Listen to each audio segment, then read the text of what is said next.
Bonjour et bienvenue dans cette nouvelle vidéo, j'espère que tu vas bien. Comme je te l'ai dit dans la vidéo de présentation, j'aime les mots, j'aime écrire, j'aime raconter des histoires. Aujourd'hui je vais te faire partager une petite histoire que j'ai écrite il y a quelques temps en arrière, qui j'espère va t'aider à t'endormir. C'est vraiment l'objectif, c'est que tu puisses t'endormir sereinement en appréciant cette petite histoire. Le vieil homme était assis sur le banc qui se trouve face à l'arrêt du bus. Il aimait venir s'y asseoir à la première heure du jour. Ce qu'il aimait, c'était observer les gens qui empruntaient le bus tous les matins pour se rendre à leur travail. Cela faisait 10 ans qu'il avait pris sa retraite, et ça faisait 10 ans que tous les matins il s'asseyait au même endroit.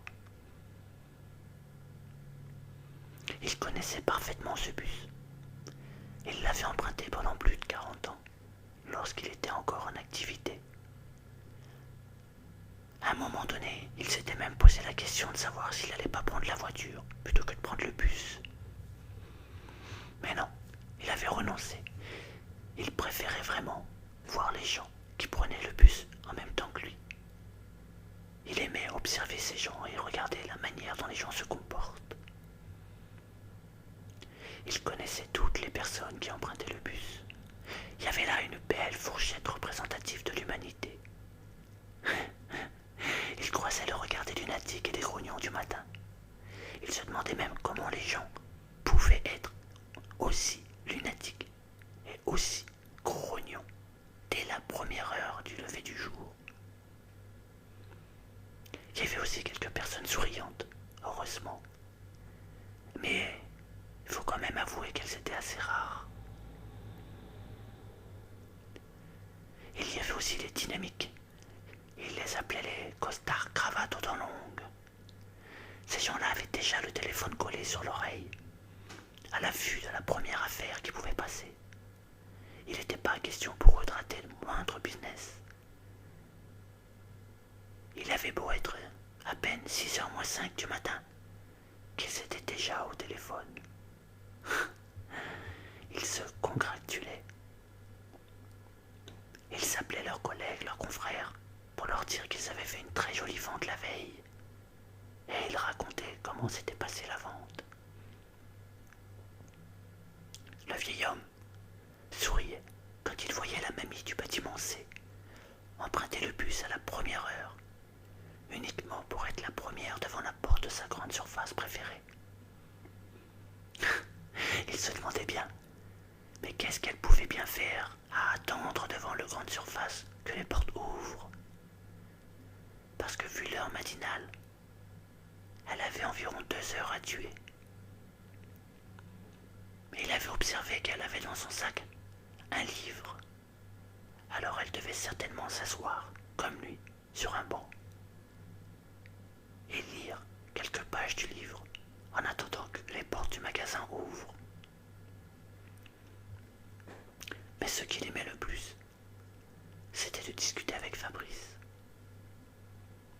Fabrice était un trentenaire qui empruntait ce bus, tout comme lui l'avait emprunté pendant sa longue carrière.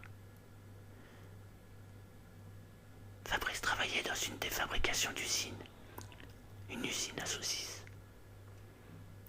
Oh, comme il aimait bien le vieil homme, de temps en temps il lui offrait un saucisson fraîchement fabriqué.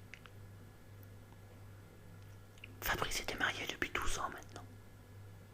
Il adorait sa femme, il aimait sa femme, mais il se rendait compte que les habitudes de vie sont les ennemis de l'amour. Ce matin-là, Fabrice n'avait pas l'air très bien. Le vieil homme le remarqua immédiatement et il interpella son ami. « Bonjour mon grand, tu n'as pas l'air bien, que se passe-t-il ?»« Oh bonjour René, une broutille, je me suis accroché avec madame. »« Ce sont des choses qui arrivent, lui répondit René.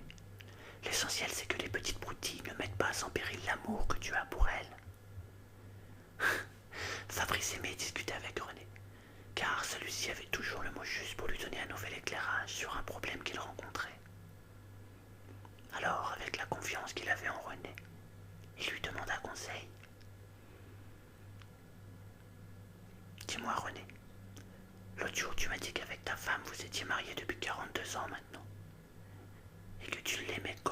premiers jours. J'aimerais bien savoir comment tu fais. Parce que tu vois, j'aime ma femme. Mais il y a des choses qui m'agacent chez elle. Par exemple, je déteste la voir démarrer une tâche et la voir s'arrêter en plein milieu, puis commencer une autre tâche, et ainsi de suite, sans jamais finir la première tâche. Et ça, je t'avoue que ça a vraiment le don de m'agacer. René souriait. Il pensa immédiatement à toutes les choses qu'il aimait chez sa femme. Et c'est exactement la réponse qu'il lui donna. Tu sais, Fabrice, il est toujours plus facile de critiquer que de construire, de critiquer que d'avancer. Alors, au lieu de regarder le côté négatif, regarde ce que tu aimes le plus chez ta femme. Tu vois, moi, j'aime la voir prendre soin de nos petits-enfants. J'aime lorsqu'elle me fait un bon repas. J'aime son sourire. J'aime sa façon de regarder les autres. Elle a un je ne sais quoi dans le regard qui me rend dingue. Tu sais, ça fait 42 ans effectivement que nous sommes ensemble. J'ai connu quelques tensions, bien évidemment. Mais je n'oublie jamais que s'il y a des choses qui me déplaisent chez Henriette, il y a aussi forcément des choses qui lui déplaisent chez moi.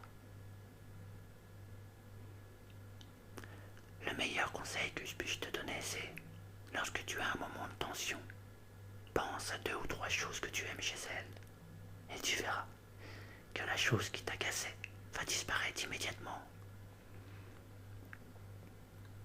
Fabrice pensa immédiatement à tout ce qu'il aimait chez sa femme. Et il fit le plus beau sourire qu'il avait à René. Il saisit son téléphone. Il avait des mots doux à dire à sa femme. René sourit. Il était encore une fois heureux d'avoir rencontré Fabrice. Parce qu'il se plongea dans les souvenirs. Et il se revoyait jeune, avec Henriette, avec des rêves et des envies plein la tête.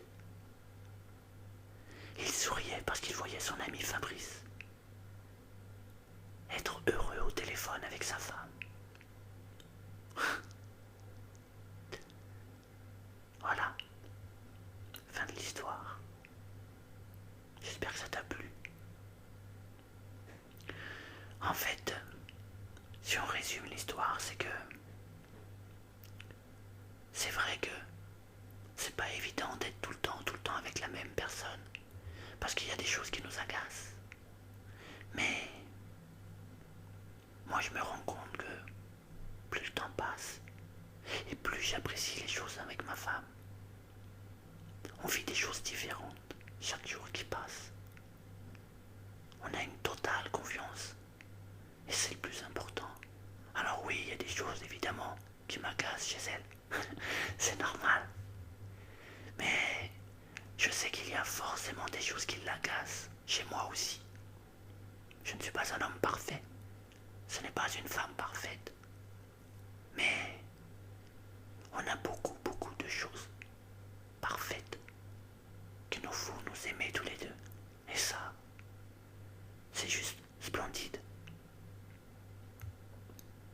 Regarde le côté positif des êtres qui te sont chers.